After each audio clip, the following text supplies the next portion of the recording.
The Ravens offensive line is a big point of discussion heading into 2025, and the Ravens revealed a change to their offensive line and their offensive line philosophy. We talk about that, a former NFL quarterback ripping Lamar Jackson over his controversial decision, and so much more coming up on Locked On Ravens.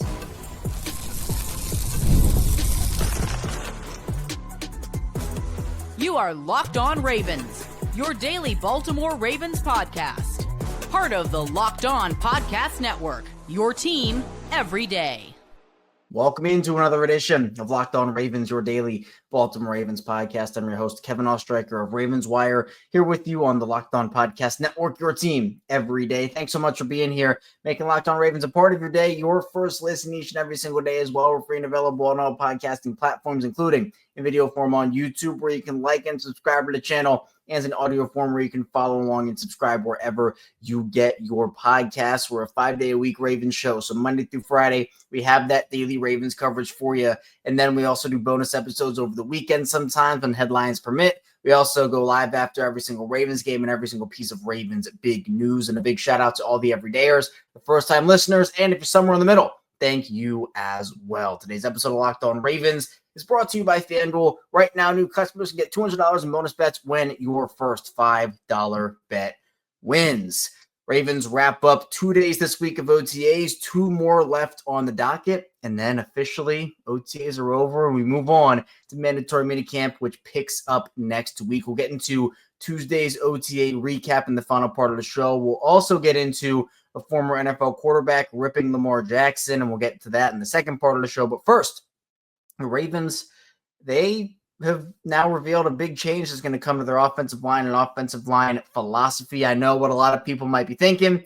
It is not Daniel Falele. I just want to get that out of the way right now.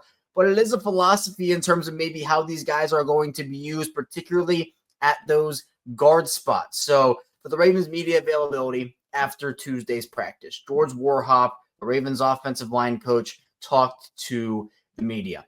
And there were a lot of good points that George Warhop made, a lot of interesting tidbits that we'll get into here. But the one I want to start off with this change is George Warhop was asked a question about the left guards and Patrick McCary being gone. And he was asked if he wants one player to take that job or, what that competition might look like. And he said, quote, "I believe in a starter. I don't like playing 2 guys. So we have 2 veteran guys here with Andrew Voorhees and Ben Cleveland. We'll let them fight it out. If one of the young guys comes up and they can add competition to that, we'll let that happen. But I prefer to have a starter and a backup. I don't like going in with a combination of guys. So that's my hope."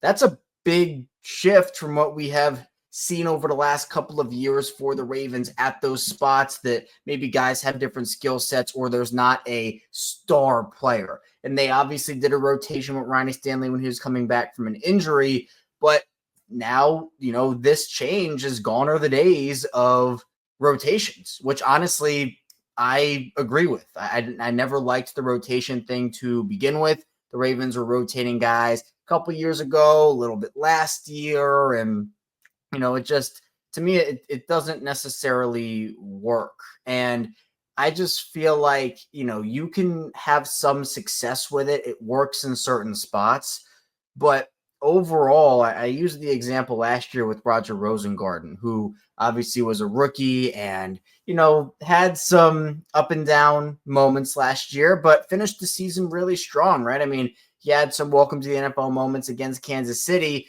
but, you put Roger Rosengarten out there for 2 snaps or 2 series. 2 snaps is a little too little. 2 series. And then you bring in, let's just say Patrick McCary, I know he's not on the team anymore, but Patrick McCary, right? He comes in and plays right tackle for 2 series, and you kind of flip-flop. Yeah, there are benefits to it. Guys stay fresher and, they're not as tired of playing a full complement of snaps, but that to me was only useful when you're trying to bring back a guy like Ronnie Stanley, and it is helpful to manage his snaps. What if Rosengarten goes out there and has 2 great series, and then he gets pulled for Patrick McCary, and then McCary has 2 bad series, and Rosengarten's like, well, what did I do to deserve that? What did I do to deserve getting pulled? I felt like I was in a groove. Then Rosengarten goes back out there, and maybe he struggles a little bit. You want to play guys that are in a groove. And, I know there's the opposite side of that coin. if we want to just bring up an example of, an Andrew Voorhees at left guard or Ben Cleveland at left guard, if one of those guys is struggling throughout the game, do you bench a guy? I think that's fine. If you want to bench a guy mid-game because he's not playing well, that's okay. But rotating in these guys, I think, just adds in all these unnecessary complications. And look, I'm glad that George Warhop operates that way. It doesn't mean that a guy has to play the full complement of snaps in a game, but I really would only go to that well if a guy is really, really struggling. So, to me, I think that it should just be your best 5, and then you have a backup. And so, the left guard spot was the thing that George Warhop singled out himself.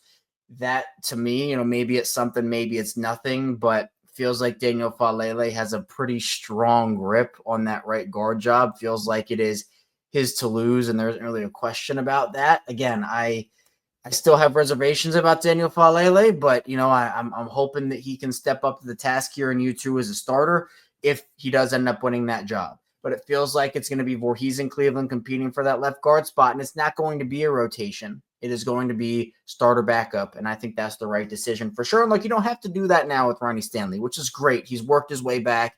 He is now playing like the Ronnie Stanley that we all know and love here in Baltimore, right? That's a guy. And I remember talking about Ronnie and him coming back from that injury, using him in a bit of a rotation when it, felt like he was losing some steam during a game, or, you were able to rotate guys in. That was fine to me when the Ravens wanted to do that. And I know it kind of came few and far in between in those moments, but still it helped. And, it was something that made sense.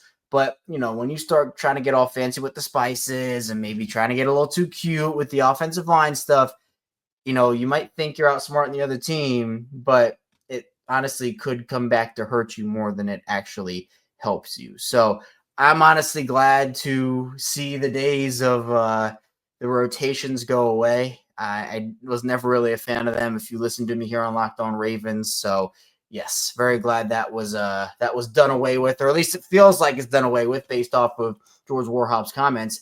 Now, something that George Warhop also noted was the penalties, right? There were a lot of penalties for the Ravens last season. In the offensive line, there were a lot of pre-snap penalties, right? False starts, stuff of that nature. And, there was an emphasis from John Harbaugh about that with the holding penalties and, offense pre-snap penalties. So, he's someone that, said that he personally doesn't pay that close attention to that stuff. So if they want to decline it, they can decline it. If they don't, they don't. But he said that they don't need to be causing him. But he also said that he wasn't necessarily thrilled with how the Ravens have been working through their false starts this year. He said that there are too many false starts, so no, he's not encouraged by what he's seen in OTA so far. He says we've got to be better. And honestly, I appreciate that bluntness from George Warhop. There will be, and I don't think there's a right or wrong approach to it. There will be some coaches that will kind of sugarcoat it and say, it's early, we're still working, trying to get a feel for it, trying to get the wrinkles out. But George Warhop just straight up was just like, no, not encouraged. We have to be better. And look, this early in the workout program period, I'm okay with it. You want to get that stuff out now. Obviously, ideally, they wouldn't have any of that.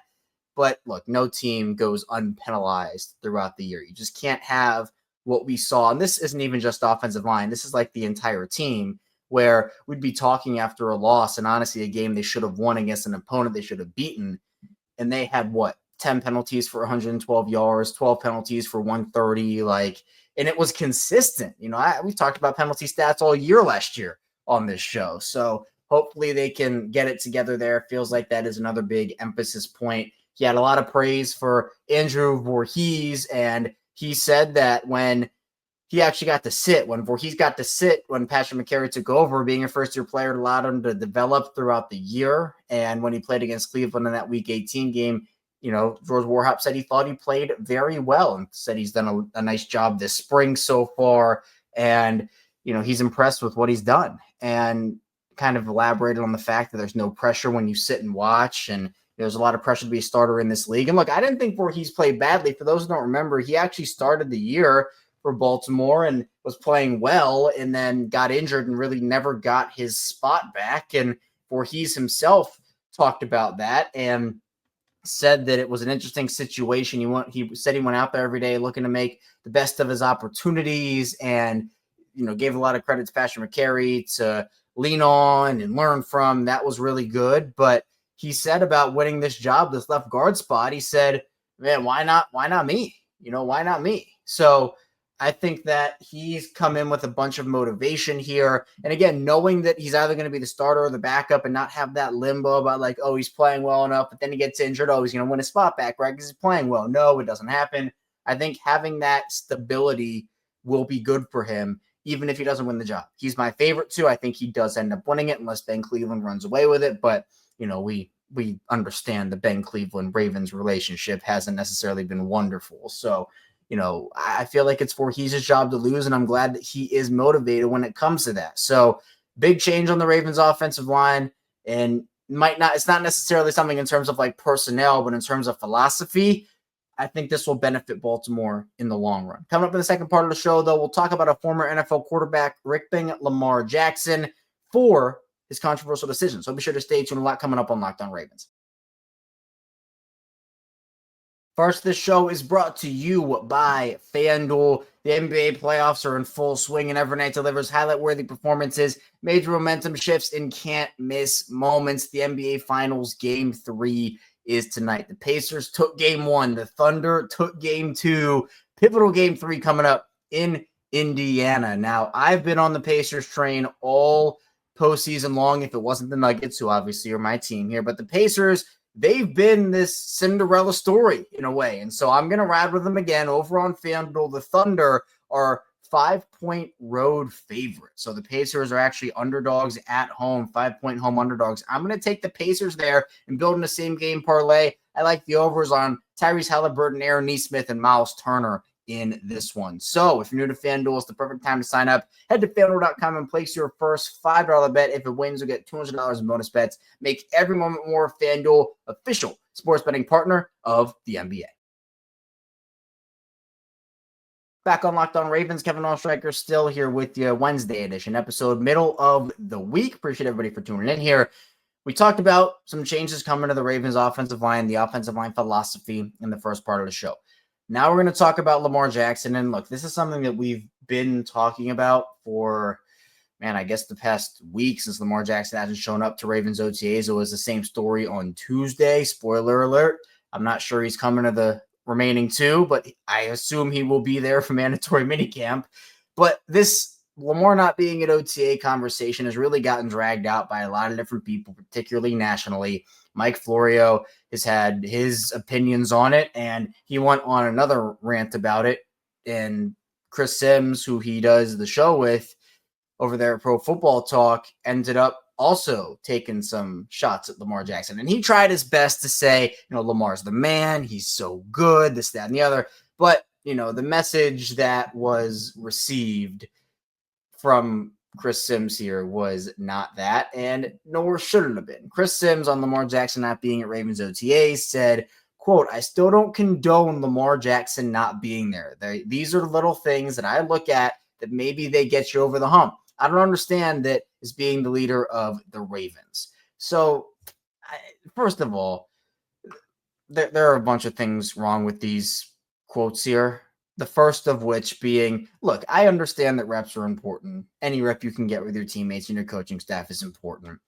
Are we really going to amount reps at OTAs to the Ravens winning or losing a Super Bowl? When you look back at the Ravens winning or losing a Super Bowl, are you going to relate it back to, wow, Lamar Jackson wasn't at OTA, so that means the Ravens, he wasn't ready? And no, Lamar Jackson doesn't need OTAs. I've said this over and over again. Like, Lamar, there's always something to gain, but does he absolutely need to be there or else he's not going to have a good season? No, that's not it. It's not it at all. And the notion, like, these are voluntary for a reason. It is an opportunity for guys to come to the facility and get in work before the mandatory work begins. I've said it before. Ideally, they'd all be there, all the players, and it'd be awesome. They get to get all the reps in. I'm not going to bash them for not being there at something they're not required to be at. Plus, they're also putting in work themselves, not just during the time they're missing during OTAs, but also throughout the entire offseason. So there's just a different conversation to be had about Lamar if he missed mandatory minicamp, right? If that were to happen, yeah, that's a problem. But this is not a problem to me, and it feels like something that just continues to keep getting overblown. And Chris Sims saying he doesn't condone it, like, okay, that's great. I mean, I don't think Lamar cares. And again, it's like the whole conversation about Lamar, like, Lamar is not the only player to not show up to OTAs this offseason. Where is this conversation about other guys? Like, where is this conversation about other stars, quarterback or not, who are not at OTAs this offseason? It just only feels like it pops up with Lamar Jackson. Mike Florio obviously has made a very big deal about Lamar forfeiting his workout bonus for the second year in a row. He's now forfeited $1.5 million, $750,000 each year. But like, where is this conversation for the players? And that's where, again, like, Lamar on the field and doing stuff, and when he has bad games and all this, like, yes, criticism there. It is okay to criticize Lamar Jackson, right? It is okay to do so. When he doesn't play well, yeah, you're going to criticize a guy that doesn't play well. But it just feels like it's all this extra stuff, all these extra digs at Lamar. And it's a conversation again, like, by the way, Lamar actually was at OTAs. Like, it's not like he never showed up to a session during these past couple of weeks. He was there. Are we just going to forget about that too? Yeah, sure. He hasn't been at the majority, but he was there. So, when the headline, oh, Lamar Jackson misses OTAs, or, he's not there. He wasn't there at Ravens OTAs. Yeah, he technically was there, but nobody talks about that fact because of narratives, because of storylines. So when you get into all these national media narratives and these national media takes, honestly, do people know Lamar was at OTAs, right? Because I've said it, I'm blessed to work for this network and cover a specific team, right? These national people who are covering teams, all trying to cover all 32 of them, do not have as much of an in-depth understanding as someone who is covering that team locally every single day. And, they try their best, they do what they can, but, it ends up creating other narratives that sometimes aren't even true and not factual. Sometimes there are, built up things that happen. So for me, being able to dive into this team every day, cover this team every day, it is different than covering something nationally. You can do it. Like, it's possible. People do it and are able to dive into the X's and O's and, work on, knowing every single team. But it's a different thing where, it's based off of priority, right? Here on the show, my priority is the Baltimore Ravens. But across, if you do a national show, I've done a national show, you got to go out there and you got to figure out what's going on in the league. You can have an understanding of what's going on, right? You can have a general understanding, but to really dive into that good stuff, right? The stuff that makes like specific things, all that, you need time that these national guys just don't have. So that to me also does not work in Lamar Jackson's favor. But again, criticism is okay when it is warranted. And I just don't believe this is warranted. I think it's a non-story, and Lamar just continues to get shots taken at him just unnecessarily. Does Lamar care? I mean, probably not. But still, it's just like, why do we have to do this every single offseason? And this isn't even the first time that Chris Sims has had a take like this. Mike Florio obviously continues to talk about Lamar over and over again. We can talk about other guys as well, but these conversations do not get brought up for other players, which to me is the unfair part for Lamar. If there was an actual storyline here, then yeah, you can talk about it. And, this to me is not a controversial decision for a lot of other players. Like, we don't hear that it's a controversial decision. Like, a guy's holding out, maybe, yeah, possibly. But, then Chris Sims is like attacking Lamar as a leader here, saying like, oh, I don't understand that as being a leader of the Ravens. Like, yeah, he's a leader of the Ravens. He leads by example. He shows up and he works hard, and, he has that work ethic. Just because he's not at OTAs for a specific amount of time, which he did show up to again early, by the way, doesn't mean that he's not working hard. Doesn't mean that he is not working hard or has not worked hard. There are just a lot of things that get amplified. And this is something I've said for years on this show. Sometimes Lamar Jackson's successes get swept under the rug. A lot of times they're talked about, but sometimes he's not given a lot of credit for them. But those mistakes, and I'm not calling this a mistake, I'm just saying in general, but those mistakes for Lamar Jackson, they just get put under that magnifying glass in a way that just really any other player does not have those magnifying. Honestly, maybe LeBron James. Maybe it's LeBron James as an example. But even LeBron James, like the hate that Lamar Jackson gets, it is wild to me. Like, how can you root against this guy? Unless it's like you're a Steelers fan or a Browns fan or a Bengals fan or whatever, and you like don't like the rivalry part of it. But like Lamar is a genuine guy. He works hard. He wants to win. He's competitive. And by the way, he's really exciting to watch. And it just feels like, he doesn't really get the benefit of the doubt for a lot of that from some people. And there are already these like feelings people have towards him. And that's just the way it's going to be regardless. So tough conversation. Not really a thing that I think needs to be talked about this much. But of course, here we are because that little spiel by Chris Sims he did not get a very nice response from Ravens fans, and rightfully so. So coming up in the final part of the show, we'll be diving into a Tuesday OTA recap and talking a little more about the possibility of the Ravens adding Jaire Alexander to their squad. So be sure to stay tuned. Plenty coming your way on the show. First, the show is brought to you by Skylight. Say goodbye to sticky notes, scribbled plans on the fridge, and overlapping calendar invites. The Skylight Calendar is here to bring clarity to the chaos and help families stay organized without the stress. The sleek digital display syncs with your existing calendars, so Google, Apple, Outlook, and more, and it makes it simple to track appointments, practices, dinners, and reminders all in one easy-to-see place. There's a lot of I don't know in my life. I'm always moving and grooving, doing my thing, and it means a lot that with Skylight, I can actually eliminate that and everyone can see what I am up to and I can see what everybody's up to. So it really makes things easier. Plus, there is a lot to like with the color coding that Skylight provides. There's sometimes some things that you don't know what is assigned to who. Well, the color coding solves that and eliminates that confusion. So right now, Skylight is offering our listeners $30 off their 15-inch calendars by going to skylightcal.com/NFL. Go to skylightcal.com/NFL for $30 off a 15-inch calendar. That is skylightcal.com/NFL.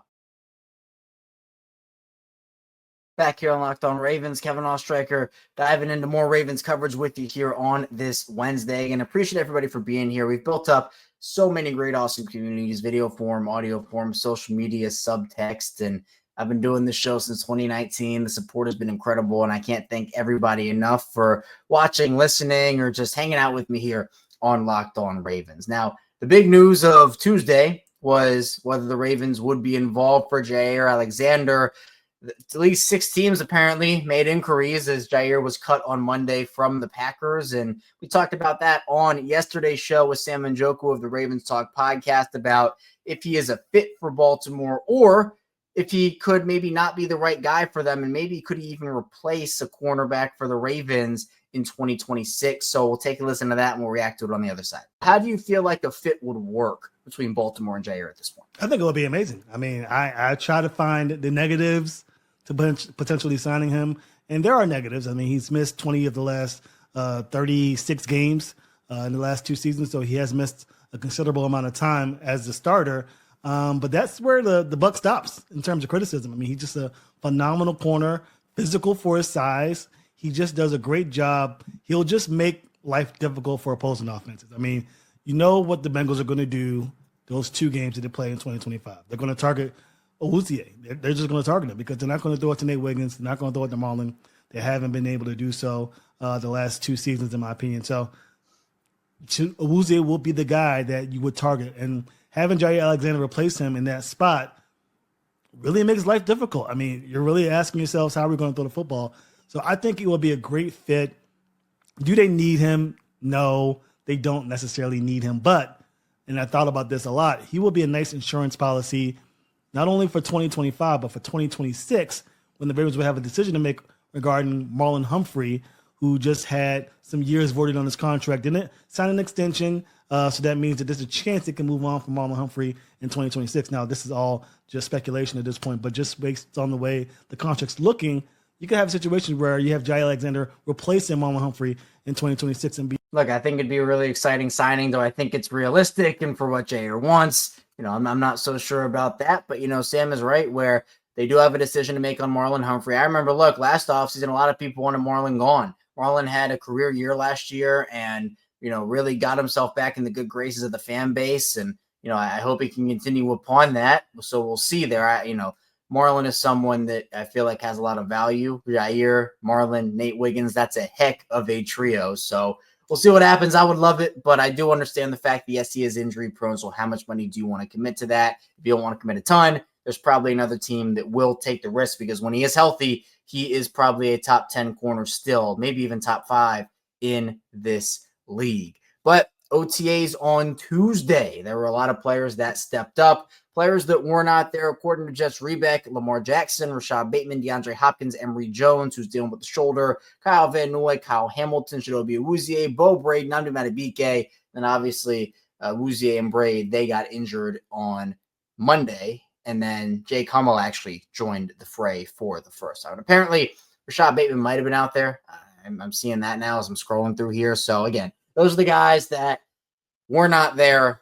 But Mike Green made the play of the day, apparently, with an interception that he made in the flat. He dropped into coverage and picked off a pass that was intended for Isaiah Likely. And we know that the Ravens love to use their outside linebackers, their pass rushers in those roles, dropping back into coverage.